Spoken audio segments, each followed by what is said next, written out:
الحمد لله الذي خلق الأرض والسماوات وأحسن تدبير الكائنات ونصر المؤمنين والمؤمنات وغفر للمسلمين والمسلمات الأحياء منهم والأموات والصلاة والسلام على نبيه محمد صاحب الرسالة والأمانة وعلى آله وصحبه الهادين من الضلالة. Ce soir, mes chers amis, j'entreprends de vous parler du livre du frère dominicain Adrien Candiar et de son livre intitulé Comprendre l'islam, paru chez un grand éditeur parisien. De tous ceux qui en France entreprennent ou tentent d'expliquer l'islam, d'en comprendre les secrets ressorts, d'éclairer la lanterne de leurs compatriotes à ce sujet, nul en vérité n'est plus friand de paradoxes que le frère dominicain Adrien Candiar. Il s'en est fallu de peu qu'à l'instar d'Archimède, il ne sorte nu comme un ver du bain pour proclamer à la face du monde sa prodigieuse découverte. Et en quoi consiste-t-elle, cette prodigieuse découverte? Bien, elle tient en une formule, en réalité: plus on explique l'islam, moins on le comprend. Cette formule, qui enferme effectivement un paradoxe, se révèle à l'examen creuse et sonore. De plus, elle jette le discrédit sur tous ceux qui mènent des recherches dans le champ de l'islamologie, notamment les historiens et les exégètes de l'islam. Enfin, elle manque singulièrement, cette formule manque singulièrement d'humilité. Cet homme jeune encore, qui vient à peine d'achever sa formation, s'affiche déjà en donneur de leçons. Il pose au grand Manitou, qui, ayant surpris le secret des choses, entreprend d'enseigner à ses aînés ce qui de l'islam leur aurait malencontreusement échappé. Moi qui pensais que le christianisme prônait l'humilité, eh bien voilà que les écailles me tombent des yeux, c'est le cas de le dire.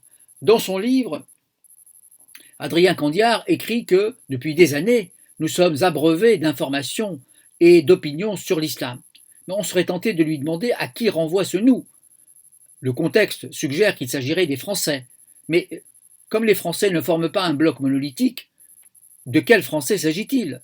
S'agit-il des Français catholiques, des Français protestants, des Français orthodoxes, des chrétiens de foi, des chrétiens de culture? Là, je crois que Adrien Candiar aurait gagné à lever cet équivoque. Mais quelques lignes plus loin, il finit par vendre la mèche. Il dit: ce nous est le nous d'une société dont l'islam est la deuxième religion de France. Eh ben, on s'en serait douté. Et il ajoute que dans ses conférences, dans ses entretiens, dans ses rencontres, etc., eh bien, on lui pose sans cesse la question: faut-il redouter l'islam? Faut-il craindre l'islam? L'islam, avec son milliard de croyants sikhs, est-il un danger, une menace, un péril pour notre mode de vie? Et il conclut en disant: on comprend que la question soit vitale. En effet, c'est une question de vie ou de mort.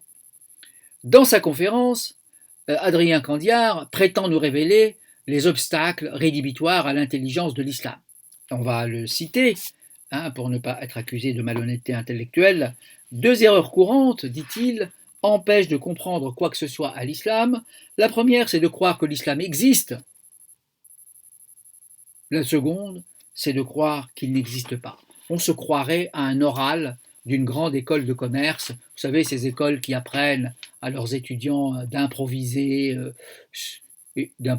sur des sujets, et puis de parler de tout et de n'importe quoi avec un égal bonheur. Et on a l'impression qu'il s'agit d'un coup de cette nature. Alors, l'islam n'existe pas, selon Adrien Candiar. Alors, on se dit, mais tout ce raffut, tout ce bruit et cette fureur, depuis des années, depuis 30 ou 40 ans, tous ces livres, ces articles, ces dossiers spéciaux de journaux, ces films, ces événements même, tout ça aurait pour fondement le néant.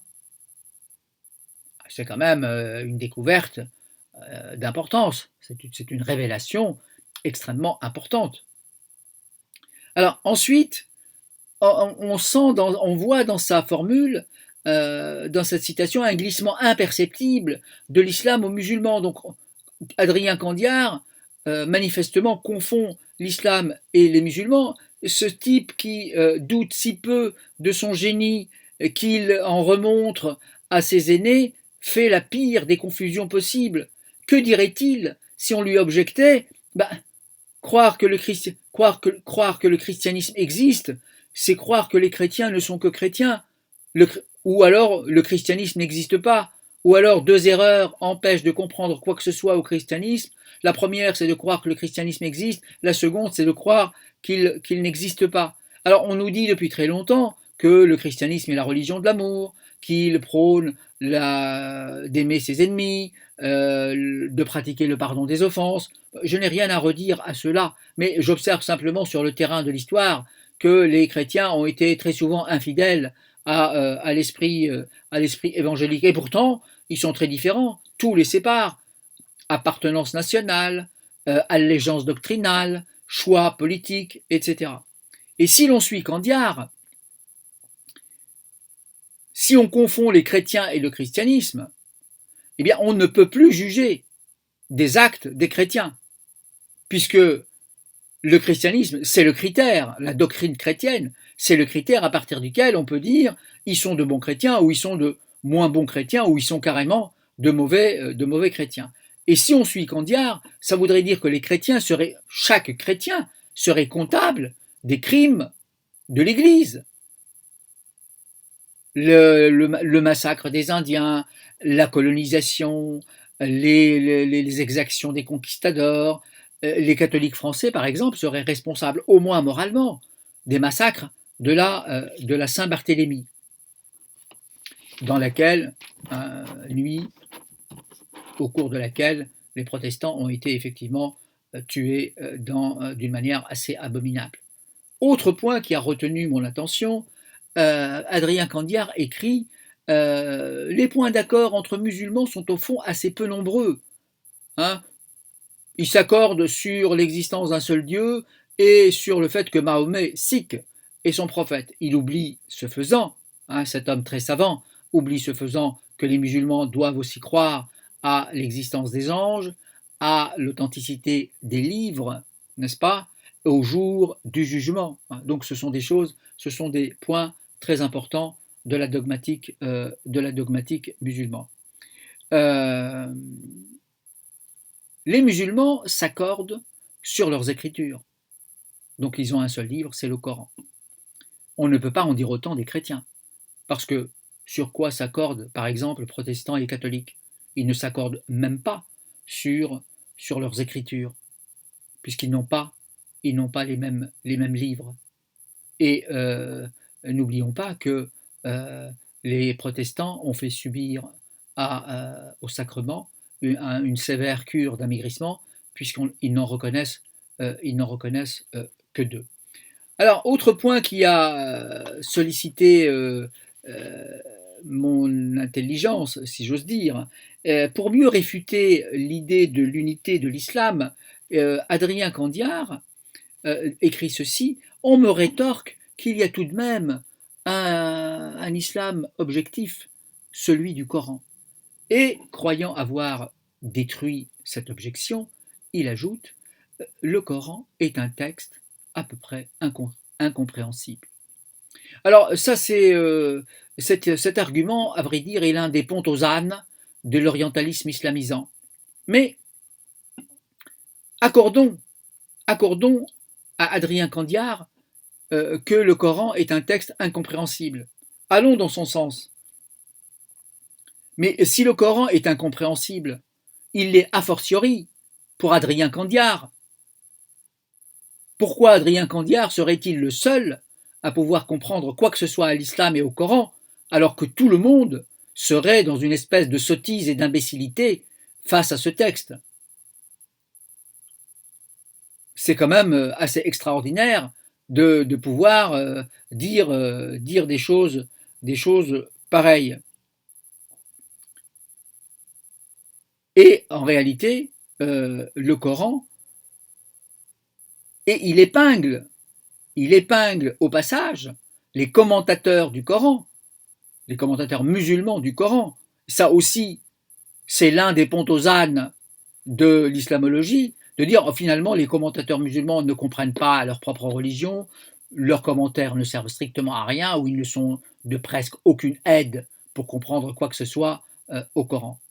Mais un chercheur honnête, probe, qui pratiquerait l'esprit scientifique ne peut s'autoriser une telle affirmation que si il a lu tous les commentaires, notamment les 32 volumes des Mafatih al-Ghaib d'Al-Razi, les 26 volumes du commentaire de Tabari, les 24 volumes du commentaire d'Al-Qurtubi et au moins les 4 ou 5 volumes du commentaire de Zamakhshari.